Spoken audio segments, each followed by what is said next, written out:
One, two, 1, 2, 3, 4.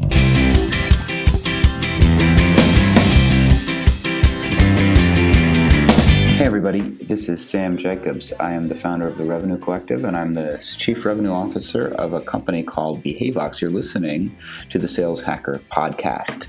Today on the show, we've got the VP of Sales Operations, Meghan Gill at MongoDB. Mongo IPO'd last year in October of 2017, and Meghan was the first non-technical hire at the company. They now have a sales team of well over 200 people and revenue of over 200 million, and they're a public company. So it's a great conversation. She started off in marketing and then moved into sales, and as a consequence has really deep insights into highly technical enterprise sales that are sort of bottoms up. They call them smoke them out marketing strategies, where they market first to the individual developer, and then from there they pursue and push up into the enterprise. And so it's a really interesting conversation. They've had tremendous success, and we're excited to have her on the show. Now, before we get to the show, we want to thank our sponsors. The first is AirCall, a phone system designed for the modern sales team. AirCall seamlessly integrates into your CRM, eliminating data entry for your reps and providing you with greater visibility into your team's performance through advanced reporting. So when you're ready to scale, you can add new lines in minutes, and you can use in-call coaching to reduce ramp time for your new reps. They've got a new product focused on sales. They originally started in customer success, and they're doing great work. And they've got a great head of marketing, Jeff Reekers, who's been on this show. So visit aircall.io/saleshacker. That is aircall.io/saleshacker to see why Uber, Dun & Bradstreet, Pipedrive, thousands of others trust AirCall for their most critical sales conversations. Our second sponsor is Outreach.io. Outreach is also the sponsor of the Revenue Collective, which we're super excited about. Outreach is the leading sales engagement platform, so they triple the productivity of sales teams and empower them to drive predictable and measurable revenue growth by prioritizing the right activities and scaling customer engagement with intelligent automation. Outreach makes customer-facing teams more effective and improves visibility into what really drives results, which they will tell you about, I suppose. Hop over to outreach.io/saleshacker to see how thousands of customers, including Cloudera, Glassdoor, Pandora, and Zillow, rely on Outreach to deliver higher revenue per sales rep. So that's outreach.io/saleshacker. And without further ado, let's listen to Meghan Gill from MongoDB. Hey everybody, it's Sam Jacobs. Welcome to the Sales Hacker podcast. We're incredibly excited to have Meghan Gill on the show today. Meghan is VP of Sales Operations at MongoDB. Importantly, she was employee number 8 at the company and has been with the company almost 9 years and has watched that company grow from a very early stage, which we'll hear about, all the way through IPO. She started off in marketing and then recently moved over into sales operations recently, about a year and a half ago, I guess. She's also an advisor to a lot of early stage companies here in New York and an advisor to Flywheel Capital, which is a VC focused on early stage investments. So she's a well-known startup advisor in addition to being a really respected sales and marketing leader here in the New York community. So Meghan, welcome to the show. Thanks for having me. We are excited to have you. So one of the things that we like to do right at the beginning is sort of understand a little bit about your background and, as we say, get your baseball card. So, your name is Meghan Gill. You're VP of Sales Operations. We know that MongoDB is a public company. We know that it's a big New York success story, but a lot of people don't know what MongoDB does. So give us the quick overview of the company that you've been with for close to 9 years. Sure. So MongoDB we make database technology. So we make a more flexible and scalable database solution that makes developers more productive. That's it in a nutshell. Good. And then, so what's rough revenue range? I mean, you're a public company, so I guess we could look it up on your most recent filing, but what's the run rate of the business? You could say roughly 200 million and growing at a pretty fast clip. That's exciting. And so you guys IPO'd in basically very recent. Was it a few months ago or was it a year ago? It was a year ago. So we had our 1 year as a public company anniversary, I want to say 2 weeks ago as of this recording. So we're recording in October 2018. So we went public in October 2017. Congratulations. So tell us about your story a little bit. Where you're from, what's your background? How did you end up at Mongo back in 2009? Sure. So when I joined MongoDB at the end of 2009, I was the 8th employee. It was all engineers. And how I got there is I knew the founder, Elliot. We went to college together. And I was looking to join a startup. And so I went to Elliot for advice, thinking he would refer me somewhere. I didn't expect him to say, hey, why don't you join MongoDB? because knew very little about open source software. It was a very technical product. There was no sales and marketing team. But he said, hey, you're smart. Why don't you join? You can come and just help us get leverage, help us figure things out. And that's pretty much exactly what I did. I had a very sort of multifaceted role when I joined. And over time, I became more focused on marketing and particularly developer marketing.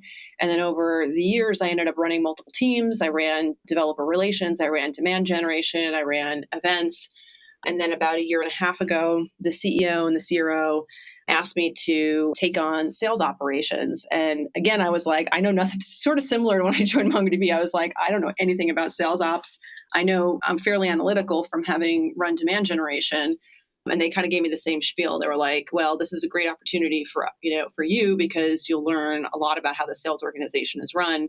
And it's good for us because you know the company, you know the business, you know all the people and the nuances of how things, what things work and what things don't work. And I think it'll be a good fit for it. So that's how I ended up in this role. So how do you define sales operations at MongoDB? What is the scope and sweep of your responsibilities?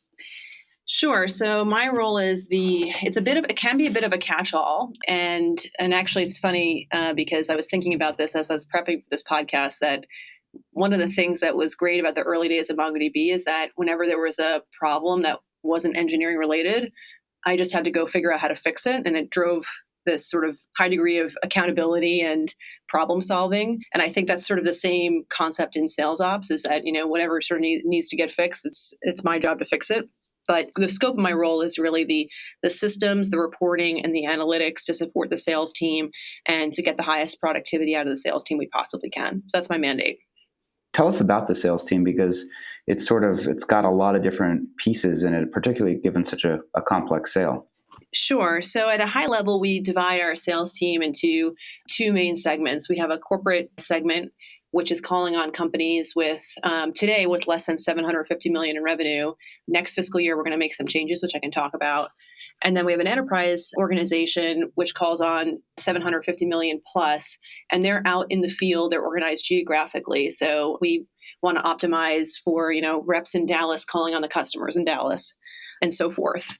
And then we have some supporting functions. We have a solutions architect organization, which is our technical pre-sales organization that supports the sales reps, as well as a partner organization that helps us source deals through strategic SIs and ISVs and help us sort of go to market with those companies.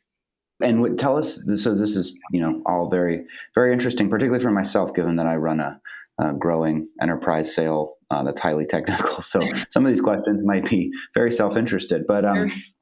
So what is the ratio of solution architects, which am I incorrect in saying that that's largely sales engineers? That's sort of what most people would call them. What's the ratio between them and the field sales teams? And when we think about a city like Dallas or a city like, I don't know, Los Angeles, how many people, how many sellers are in those markets? Or is it purely driven by, this is the territory, this is how many people there are? Sure. So I'll answer the first question about ratios first. So we actually run at slightly different ratios for our corporate versus our enterprise team. So our enterprise team, we're expecting the reps to be traveling, to be on site. So we expect to have roughly in a steady state 3-to-1. The reality is it ends up being more like 2 or 2.5-to-1 because we're growing so fast. So as an example, we just put our first sales rep in Korea. So we can't put a sales rep without an SA. So we have a 1-to-1 ratio there, and we sort of build that into our planning. It's like, we know that certain territories as we grow them are going to have more SAs to match the number, as we put in the first reps in those areas. Our inside team, it's a slightly, it's a little bit more, it's more transactional. The reps are selling on the phone. So it's typically more like a 5 or 6-to-1 ratio, but we've also been experimenting with that ratio as well. I guess one of the questions I have is, how difficult is it to recruit SAs, solution architects, and what's the level of technical experience that you require, or expertise or substance that you expect from the seller themselves? There's always a debate, in these highly technical organizations. What is the expectation of sales? Do you guys have a clear definition of what the salesperson is supposed to do and how that is different from what the solution architect is supposed to do? I think it is quite different. I mean, our sales reps are one of their key responsibilities that's quite distinct from an SA is pipeline generation, right? I mean, that's like a huge part of the job. Now, I think if they're technical, they're going to the sales rep has some technical background. They could potentially do a better job of PG because they understand the audience and they understand what the person cares about. We did do some analysis recently about people's backgrounds and try to correlate, are the reps with more technical background more productive than reps without a technical background? And we found that yes, in general they are, but it wasn't hugely significant. And they do work closely with the SAs once they do get into a deal in terms of sizing and scoping and defining the requirements. Interesting. It's always been difficult for us, at least, to find SAs, to find people that are technical in all of these different markets. Do you guys sort of experience the same thing, which is that it's sort of more difficult to find the technical sales engineering / solution architecture support in some of these markets as it is to find great sellers, or is it just finding great talent is hard no matter where you go? I would say just finding great talent is, I would say the interesting thing, or I think our biggest challenge is it's not market size because the database market is huge. It's like $40 billion a year and growing.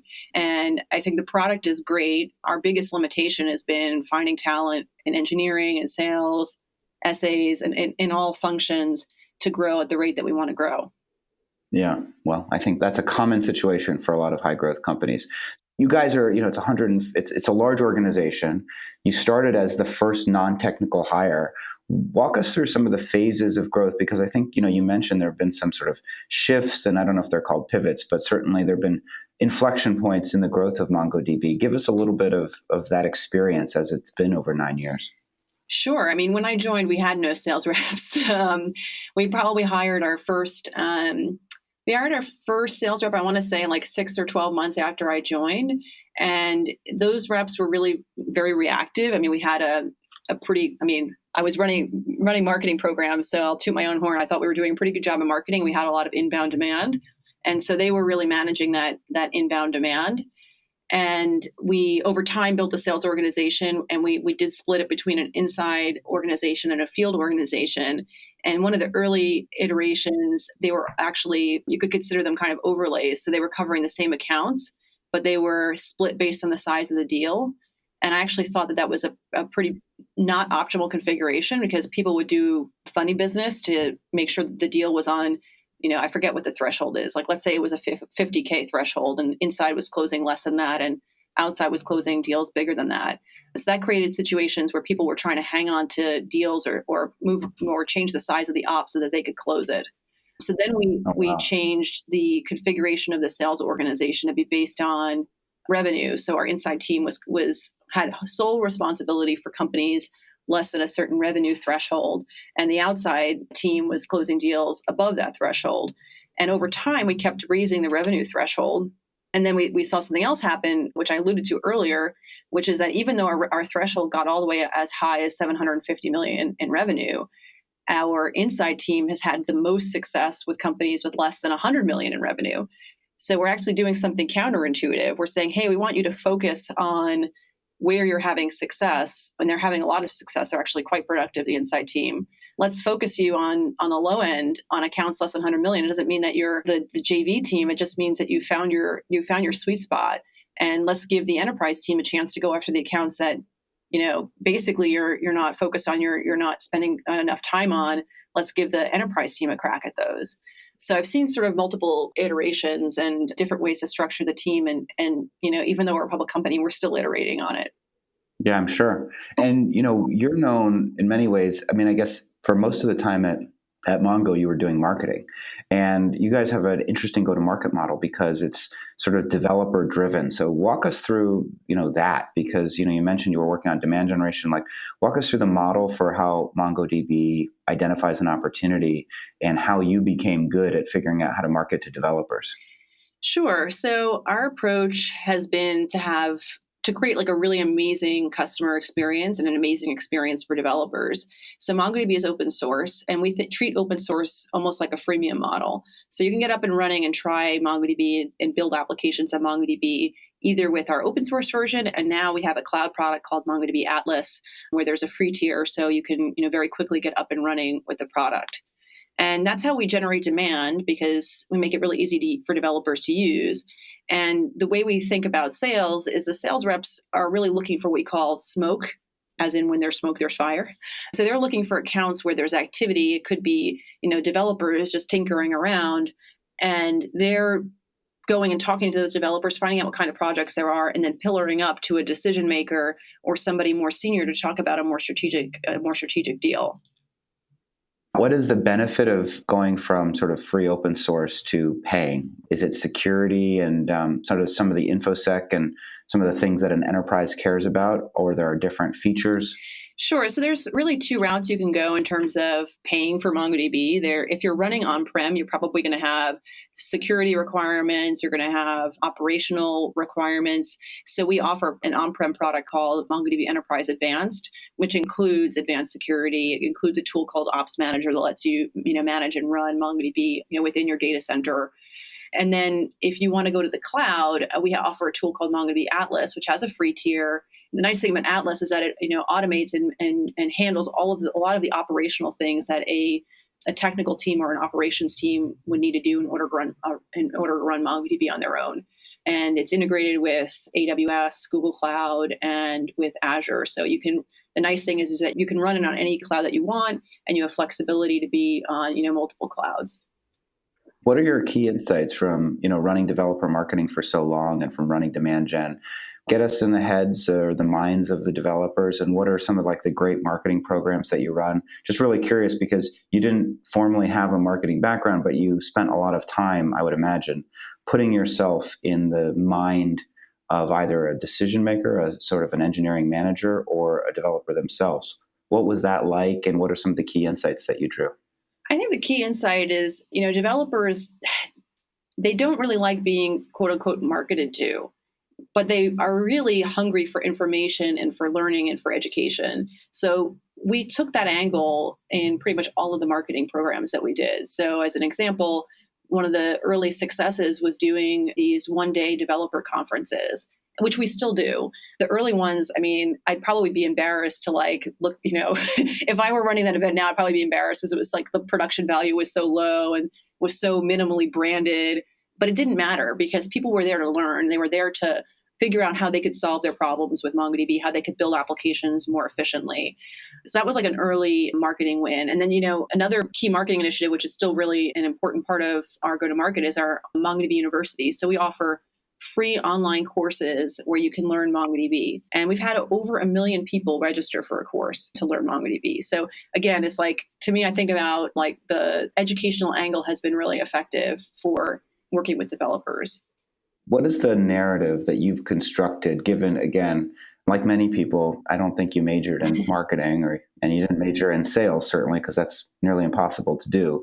So what's the narrative, or how do you think about approaching career development and professional development for yourself, and sort of advice that you might give to other folks that are out there listening? Sure. So if anybody's read Lean In, which I know is, Sheryl Sandberg's book, is really thought about. Most people think of it as being purely about women, but I think there's a lot of really great generic career advice in it. And one of the really great pieces of advice she gives in the book is to think of your career as a jungle gym rather than thinking about it as a ladder.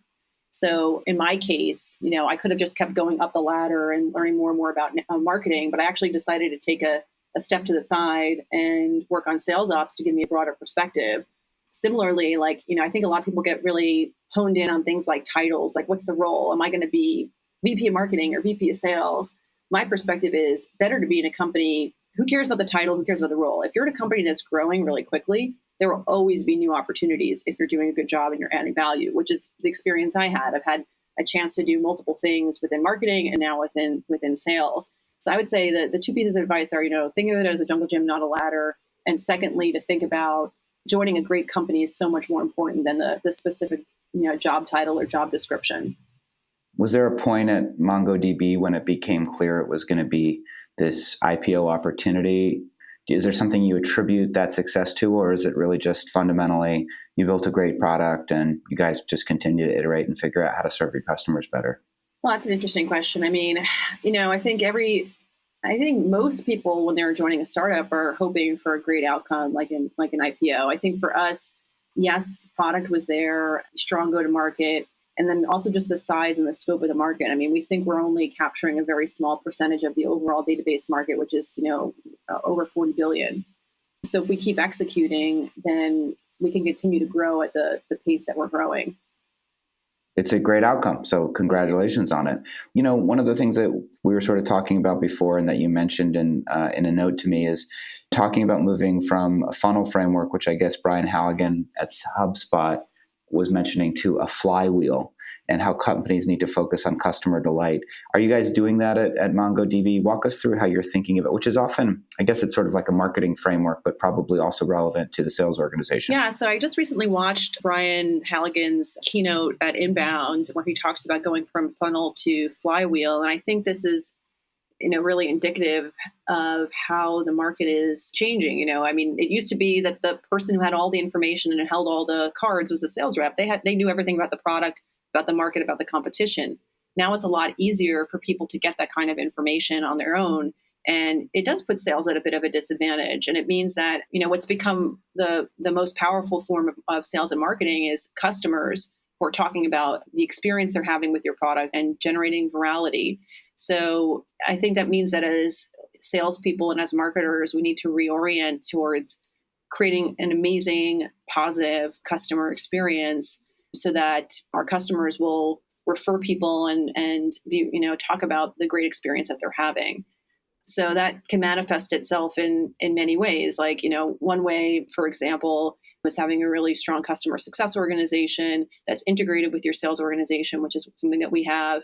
Another approach is, we have all of, some companies, once a deal is closed, they pass the renewal off to a renewals team. We have our sales reps continue to own the relationship and own the renewals, which means that they're really invested in the success of the customer and thinking about making sure that they're going to renew when that time comes. So there's different ways that you can integrate it into that concept into the company. Yeah. Do you find that the salespeople, do they embrace that idea of maintaining the relationship? Are there trade-offs that you have with the customer success or account management teams in terms of division of responsibilities? It's always an interesting challenge to think about to what extent the CS or AM teams are motivated by specific revenue KPIs versus the sales team. How do you guys structure that? So I'm a strong believer that at least in a business like ours, that the reps need to own the renewals. And the reason for that is that we're a land and expand sales motion. So if you think about how many database applications a single company could have, I mean, the first deal is just your foot in the door. So it would not make sense to pass that on to somebody who's more of a farmer to maintain the relationship. We want the reps to stay engaged and structure the comp plans and structure their territory so that they're really motivated to stay engaged with the customers. Now, I agree there are trade-offs. Like doing a renewal, like that takes away time from generating new business, and it takes away time from getting new logos. But I think that it's important enough in a land and expand that we're willing to make that trade-off, and I think it's the right thing to do. When you think about, you're in sales ops now, and to the point of land and expand and sort of like looking at the sales team and looking at the sales motion, there's a lot of enterprise sellers out there.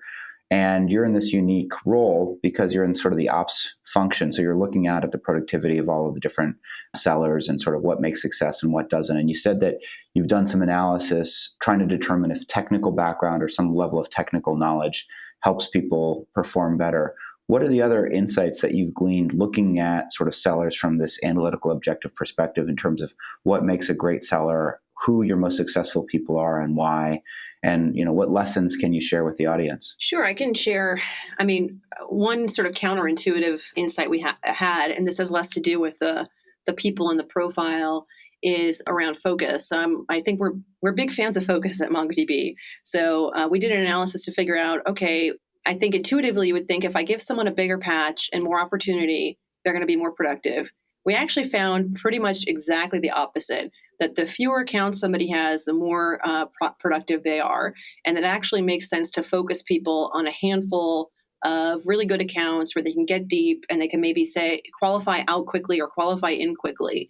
So that was one insight that we had. And that had us move our entire sales organization, including our inside reps, to a named account model. When you say a handful, like how, is it 5? It depends is it on 10? the role. And this is the other sort of key insight is, you can't treat every person, every person's unique, right? You have to match the player to the position, right? So an inside rep can handle, 75 accounts. It's very high velocity. They're qualifying in and out very quickly.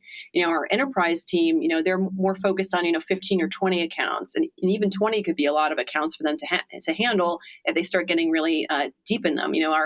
One of our most productive reps, he's down to 3 accounts, and he's just really focused on expanding within those accounts. Now they're very large organizations, so there's room to expand within those 3 accounts. But it has to do with the person and their skill set and sort of matching the territory and the accounts to their abilities.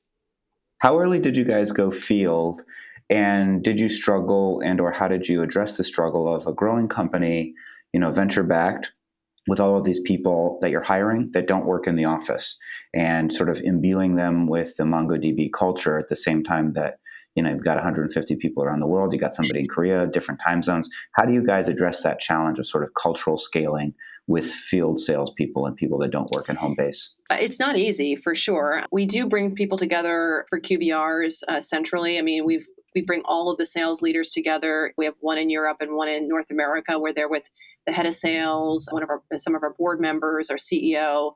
So I feel like that's an important way for us to reinforce the culture. We also did an exercise, I want to say 3 years ago, where we put sort of a common language around our culture and values. So like MongoDB's, we have 6 core values. Some of them are like think big, go far, build together, make it matter, be intellectually honest. And when we did that exercise, I remember thinking to myself, like, nothing really changed about our culture. We just put a common language around it, and it really resonated with people. And, even when we were recognizing people through our sales all hands or our sales kickoffs, we try to frame it in that common set of values and that we defined several years ago. That's interesting. Is there a psychographic, profile as you guys have interviewed, hired, fired lots and lots of people? Any common themes or any things that you think are specific to Mongo in terms of the types of people that you're looking to hire, particularly on the sales side? So we try to be scientific about it. We do an assessment. Every single person that gets hired in a sales role does an assessment. We use a tool called Profiles XT. And we took our top sellers and also our bottom sellers, and we tuned our assessment based on those people. And we try to refresh that every 6 to 12 months. And that assessment is broken down into 3 sort of core sections. There's a section on their learning, their capabilities, which is basically, can they do the job? And there's a behavioral section, which is about how they do the job. And then there's a third section about, will they enjoy the job? So there's different facets on the assessment. There's things like, manageability and coachability. Are they can you manage them? Can you give them advice? Will they be able to follow our playbook? There's a score for something called accommodating. Are they too accommodating with customers? Are they able to hold a line and hold a customer accountable to a certain timeline? So we use that assessment to help us iterate and refine on our profile, and also just to help us understand the people that we're bringing on board and, where their sort of strengths and weaknesses and areas of development are.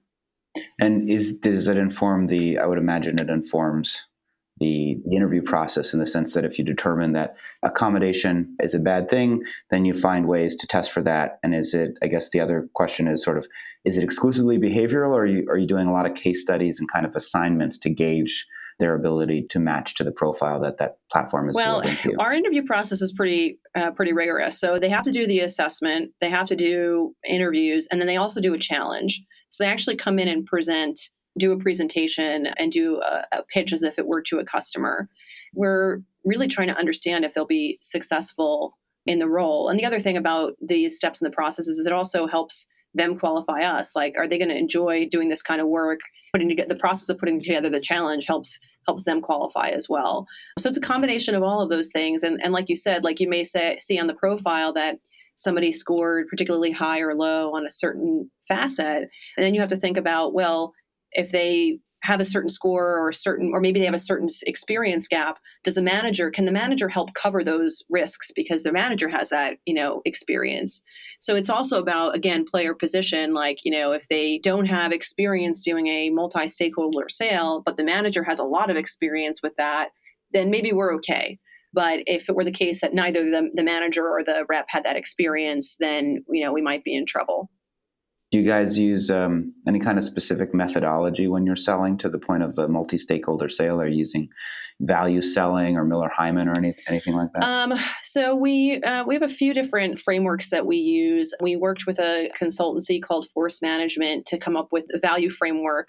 So, the value drivers and then the things that sort of build off of that. And then we also use MedPick to qualify deals. So metrics, economic, oh my gosh, now I'm on the spot. Metrics, decision maker. The P is paper, I think. Process. The I is identify pain. C is champion. So those are some of the frameworks that we use. Got it. Well, another question I have is I sort of asked you a few questions offline about sort of building the revenue plan and thinking about productivity, but you've also been in charge of demand generation. So is the enterprise plan, are you guys using BDRs or SDRs, or are you thinking about pipeline generation as it's the job of the rep to deliver the amount of pipeline that they need and, whatever quota we give them, which is, going to be 5x their OTE, that's how much pipeline they're going to generate? So we do have an SDR organization, which we've done a lot of experimenting and iterating on, which I think is natural. And it's a good way to test things out and do lots of experiments because they're the least experienced part of the organization. So it's really easy to pivot and come up with sort of new ideas and run them. And so we do expect some pipeline from the SDRs, but at the end of the day, we try to drive accountability with the reps. Like they should not be sitting back waiting for pipeline from an SDR or from marketing. Like they own their pipeline and the revenue that they're generating. And in terms of planning, I work pretty closely with our FP&A team in building our annual plan. And there really are only three inputs to that, which are our assumptions about sales productivity, hiring, and attrition. And we build our sort of annual plan based on those three inputs.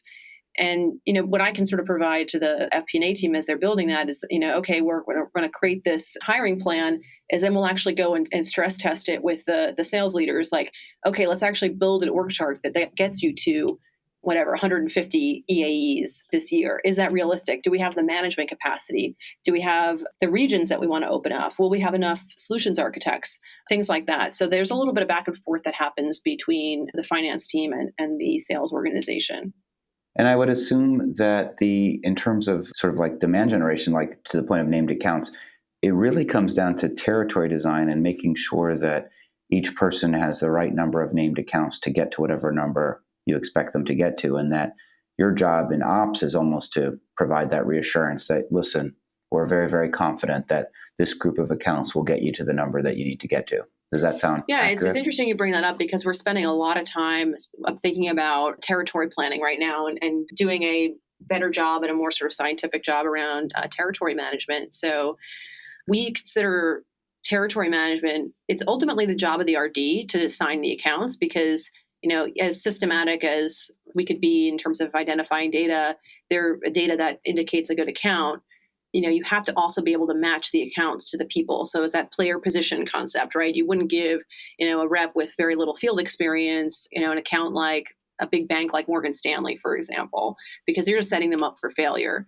But what we can provide the managers is intelligence to help them make those decisions. And, we're actually in the process of rethinking how we do territory management. So we're actually bringing in a consultancy to do some data science analytics on our account base to help us figure out which are the accounts that we think have the highest propensity to buy so that we can make it simpler for the managers to assign those accounts. And then we're also supplementing our account data with more intelligence from third-party tools like DataFox and Inside View and things like that. So that's definitely a topic that's very top of mind because I think it'll have a big impact on sales productivity if we can get the territories assigned more scientifically.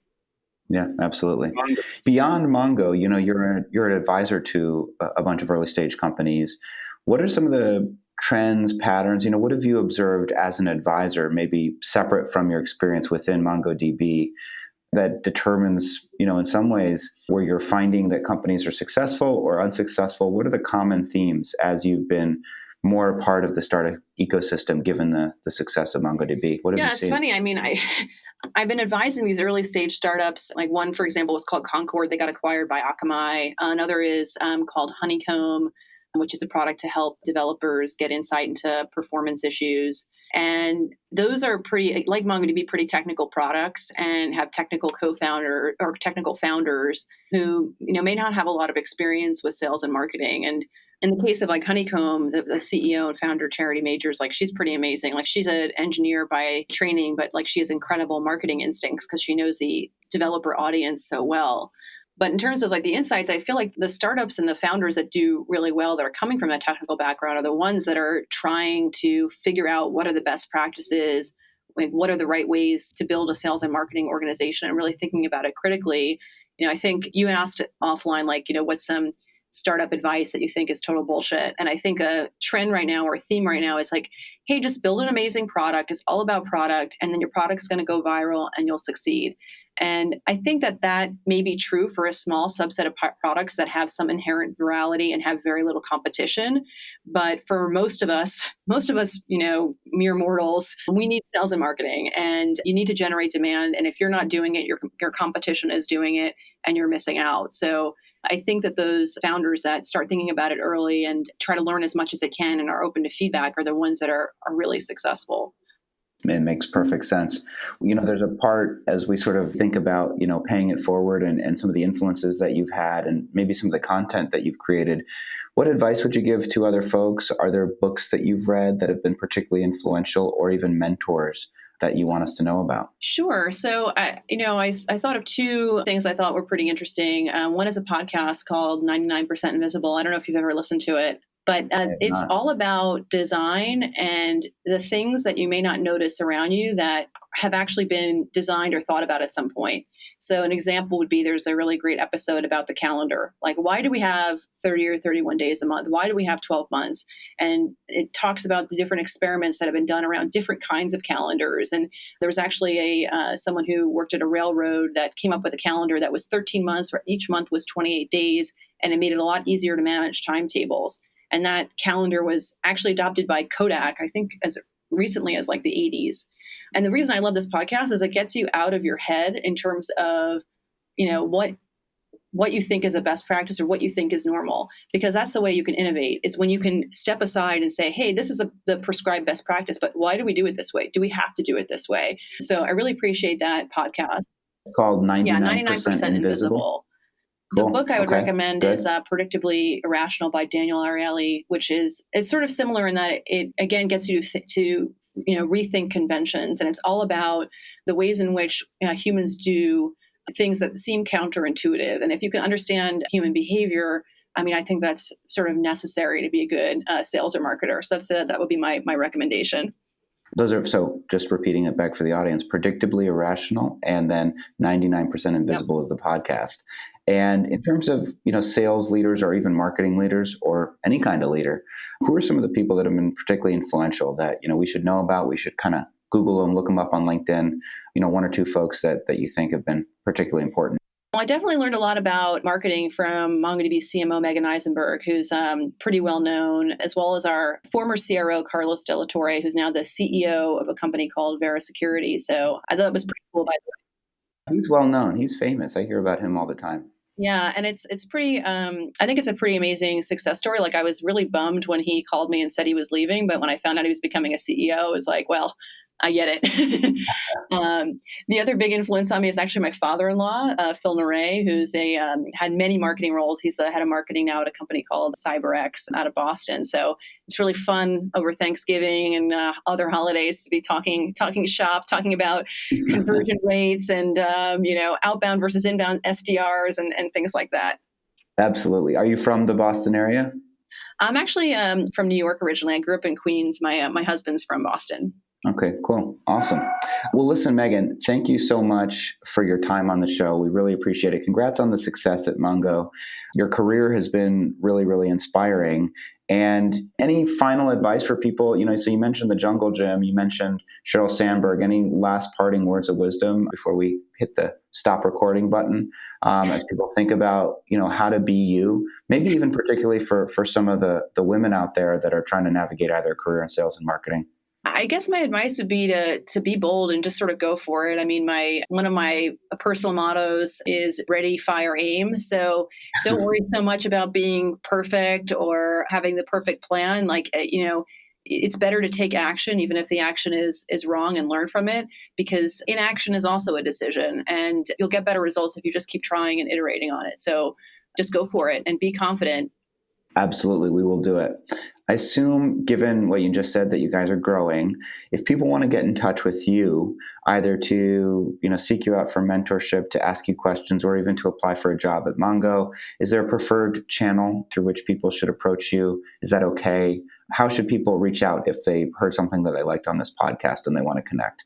Sure. I mean, I'm on all the social media networks, so feel free to connect with me on LinkedIn or on Twitter, or you can just email me. My email's pretty easy. It's Meghan, MEGHAN @mongodb.com. I'm happy to refer people for jobs. We're hiring like crazy. That's great. Meghan, thanks so much for being on the show, and we'll talk to you soon. Thank you. Bye.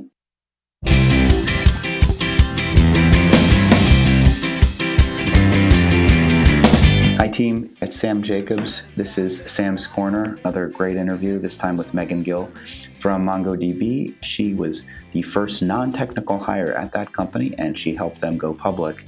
Last year, they've been public for over a year. I think Meghan had a lot of really, really good insights into how to build and scale a complex enterprise sale.